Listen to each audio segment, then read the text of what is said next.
So now, if you are exceptionally dedicated and want to hear a little bit more about the Electoral College and see some of the pendulum shifting elections, we're calling them, some of the elections that kind of change the face of American history, and also pick up a couple more terms from your student outline, then this one is the podcast for you. So when we say pendulum shifting elections, what we mean is there are certain elections out there that matter more than others. There are some out there that tend to change the political face of our nation, the political philosophy of our nation, because one party is in power and another one gets ushered in because the nation is so upset about policy or theory or whatever. So we wanted to show you a couple of those, introduce a couple other terms that kind of go with this, and get some answers for you along the way. So the first election we'd want to look at is that of 1928. And so you can see that this election was dominated by the Republican Herbert Hoover. He won a humongous majority of the electoral votes, a pretty sizable gap in the popular vote as well. And he was a Republican, hence the nation pretty much voted red. And that makes sense. The 1920s were a time of prosperity. Think of the Great Gatsby. A lot of money flowing around, a lot of growth in the stock market, a lot of personal wealth, and people were happy with the idea that Republicans were putting out there. Low taxes. Allow businesses to grow through low taxes, and everybody's going to benefit. And throughout the 20s, that seemed to be working. America was exceptionally wealthy after World War I. And so the theory of the Republicans was going great. Unfortunately, even though it was on the surface doing really well and people were getting very wealthy, there were some issues inherent in the economy that weren't necessarily poking out. And so in around 1929, and October of 1929 to be specific, we have a major stock market crash.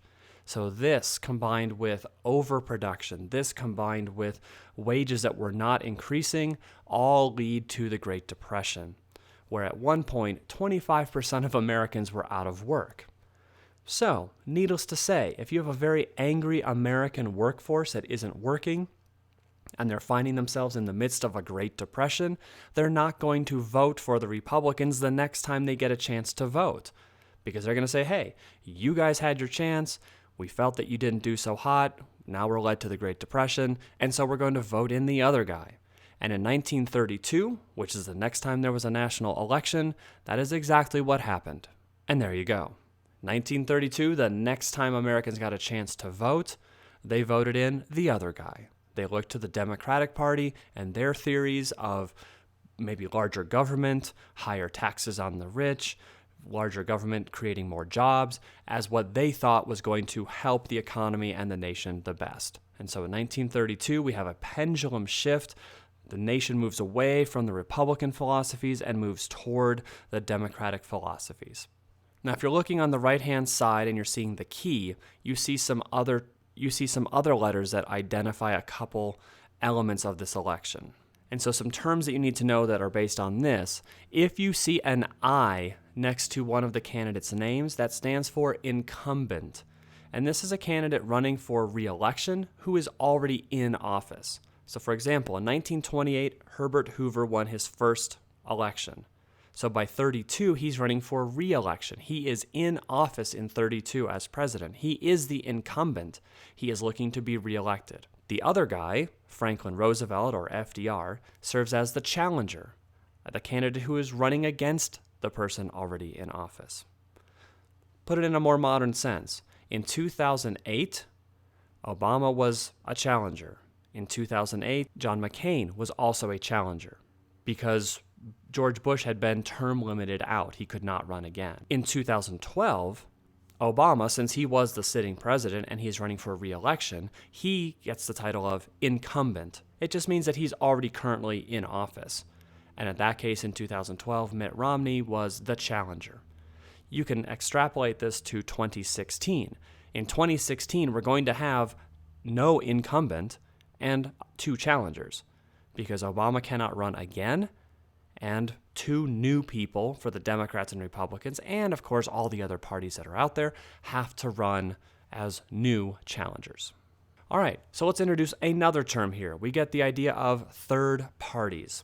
We've had a couple third parties that have gained enough strength that they might actually win some electoral votes at the national level. But even if they don't win at the national presidential level, we have seen some political third parties win seats in the Senate, in the House of Representatives, win governorships, etc. And so a third party usually challenges the two-party system of Republicans and Democrats, but they tend not to last very long because they tend to be a little bit more extreme on the political spectrum. And so they kind of come together with a lot of great passion, they do some work, they maybe gain some seats, but then they tend to fizzle out a little bit faster. Because of that great passion, it's very hard to maintain that. And once that initial passion dies away, oftentimes people kind of get folded back into the Republicans or Democrats or whichever party they're closer to. So we have had some Whig presidents back in the day. We've also had the party called the Know-Nothings that was very staunchly anti-immigrant in the 1800s. And so while they never had a know-nothing president, they did challenge the election and try to put more pressure on that two-party system. The most current third party that's out there today is the Tea Party. And so kind of how these work is if you look at the political spectrum, you get the Democrats on the left, you get the Republicans on the right, and oftentimes people will look at these two parties and say, you know what, you're not being liberal enough, or you're not being conservative enough. We want to go ahead and go back to our roots on either end of the spectrum and form a party that is either more liberal, or in the case of the Tea Party, that is more conservative. They've kind of broken off from the Republicans. So these Tea Party members are saying, hey, Republicans, that's great that you're conservative on social, economic, and political issues, but we want to be a little bit more conservative, a little bit more traditional. We want to go back to some roots here. And so they kind of break off from the Republicans and make their own party. And so recently the Tea Party has won some Senate and House seats, and so they are serving in Congress, but they have not yet been able to challenge at the national presidential level. Perhaps we'll see in 2016. And so in 1948, we have an example of a third party that did gain enough traction to actually win popular votes, but additionally, in this case, some electoral votes. And so you can see in 1948, Harry Truman, who helped end World War II, is running for, in effect, re-election because he was swept into office when FDR died and he was his vice president. So he is the incumbent. He is running for re-election in 48 as a Democrat. He's being challenged by Thomas Dewey, the Republican, and he has a strong challenger in Strom Thurmond, who's running under the States' Rights Democratic Party label. He was from South Carolina. And so in 1948, Strom Thurmond's platform, or the things he believed in and was trying to sell to the American people as to why he should be president, were things like segregation and kind of a turning back of the clock to where we were at the Civil War time, where African Americans were not going to be given their rights. And so in 1948, the political climate of the nation, it looked like in 4 of those states, Louisiana, Mississippi, Alabama, and South Carolina, 50% plus one of those people in those states said, you know what he's selling is good enough for me. And so 50% plus one of the people voted for Strom Thurmond in those states, and therefore he earned all of the electoral votes of that state. And so it's interesting because Strom Thurmond had been a Democrat, but in his opinion, they were not conservative enough. And so he kind of broke away on his own branch, made this party, and made a viable third-party challenge. Another pair of pendulum swinging elections comes in 1952 and then to the 1960 election. Again, the 1950s were a time of great prosperity for the U.S. We had just come out of World War II. We were practically the only nation that hadn't been devastated by World War II. We had all of our factories. A lot of our men and women were coming back safely and alive. We have the baby boom going on. Business is going great.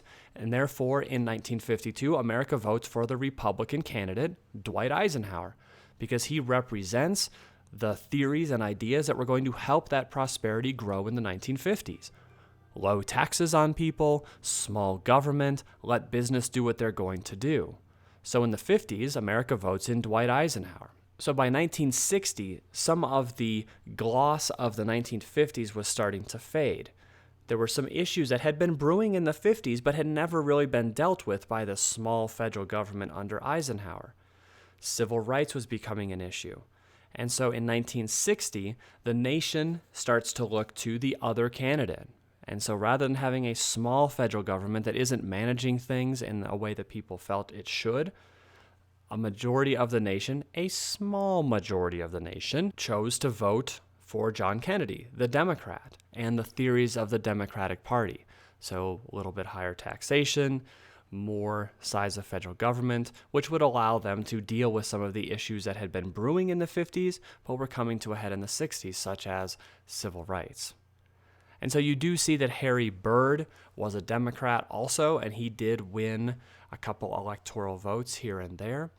But in a very close race, Kennedy defeated Richard Nixon, who was a Republican. Again, kind of a pendulum shift. We had 8 years of Eisenhower and Republican theory, and the nation said, nope, we need to change that. Let's vote for the Democrats in 1960. So the next couple slides show an interesting series of elections that happened in the late 60s, 70s, and into the 80s. And so without going into too much history, in the late 60s, the nation was having some serious struggles. Civil rights, race issues, the Vietnam War, distrust of the government, protest of the government, etc. So Richard Nixon had won the presidency in 1968. In 1972, he was up for re-election. And it seemed, based on this electoral map, that a majority of the nation was going to go ahead and keep him in office. They were pretty happy with what was going on in terms of his return to Republican values. Let's make a stronger military presence in the world. Let's return to some of the traditions of, just listening to the federal government rather than protesting it, some of the taxation policies, etc. Now, the challenge that was also going on underneath the surface is that even though the election of 1972 was happening, previous to this, Nixon had gotten himself involved in a little something called Watergate. And this is where he had advocated for, had funded, had given permission for people to break into the National Democratic headquarters to try and listen in, to spy, to bug them, to steal their information. And so that story was being investigated by some reporters out of New York. The story was slowly coming to the surface that a lot of people were involved in this, a lot of money changed hands, and eventually that the president himself was involved. But all that information had not come out by the time of the 1972 election. So 72 happens, America votes for Nixon. Soon after that, Nixon is forced to resign as the only president to have ever quit office because of Watergate. His vice president, Gerald Ford, is placed in office. And then we have the election of 1976, where Ford is running for, in effect, re-election, and he is being challenged by Jimmy Carter.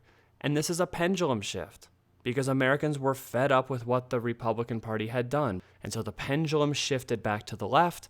Americans voted out the Republicans and installed Jimmy Carter. Now, Jimmy Carter was a quieter fellow, not humongously powerful just as a persona, had some accomplishments in his presidency, had a lot of failures. And so, in 1980, the pendulum shifted back again. Jimmy Carter was running for re-election as the incumbent, and Ronald Reagan was swept into power by a humongous landslide. Again, the pendulum shifted back. So we saw it once kind of go from right to left as it went from Nixon to Carter, but then Carter wasn't doing a great job, so it shifted back to the right. Ronald Reagan comes in 1980 and then wins again in 1984. Now, we've kind of seen some of these already, but we have had landslide elections that moved both ways on the political spectrum. And so here's some examples of those. So we mentioned the 1980 election that swept Ronald Reagan into office. When he was running again in 1984, we have another massive landslide victory in his favor, where he wins 525 electoral votes, where Walter Mondale only wins 13. And by looking at the map, you can kind of guess which state Mondale was from. That's right, Minnesota. At the same time, we've also mentioned this election before. Here we have a landslide going for the Democrats back in 1932. And so FDR winning 472 electoral votes to Hoover's 59. And we mentioned this before. This is that shift of America saying, hey, we think those Republican theories got us into the trouble of the Great Depression. We're going with the other guy. And they did with gusto. So that's pretty much it for the Electoral College and then some of the case studies in specific.